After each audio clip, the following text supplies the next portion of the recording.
Vaksinasi massal tidak hanya menyasar masyarakat umum, tapi juga warga binaan di lembaga pemasyarakatan. Di LP Kelas 1 Merah Mata Palembang, ratusan warga binaan menjalani vaksinasi COVID-19 yang dilaksanakan Badan Intelijen Negara Daerah Sumatera Selatan bekerja sama dengan Lapas. Vaksinasi COVID-19 penting diberikan bagi warga binaan, karena mereka tinggal berkumpul dalam satu tempat, sehingga rentan akan penularan COVID-19. Penyelenggara menyiapkan sebanyak 350 dosis vaksin untuk warga binaan.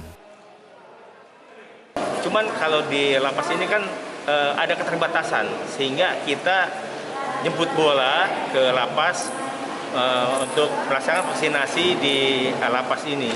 Karena begini, apabila salah satu warga binaan ada yang terkena, maka semua akan terkena. Makanya itu kita harus membentengi dengan cara vaksinasi.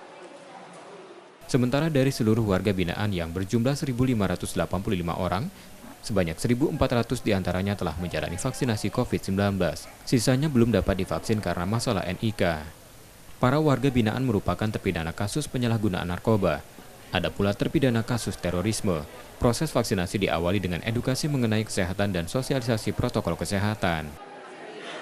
Lembaga Pemasyarakatan Kelas 1 Palembang ini kan jumlahnya 1.585 orang.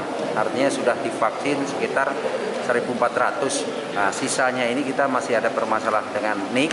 Nah, hari ini Binda Sumatera Selatan menyelenggarakan vaksinasi. Tentunya ini dapat menambah imunisasi bagi warga binaan kita. Sementara itu hingga 24 Desember 2021, vaksinasi Kota Palembang dosis pertama telah mencapai 81,4%, sedangkan dosis kedua sudah menyentuh 65%. M. Rizky Nurmizan, Kompas TV, Palembang, Sumatera Selatan.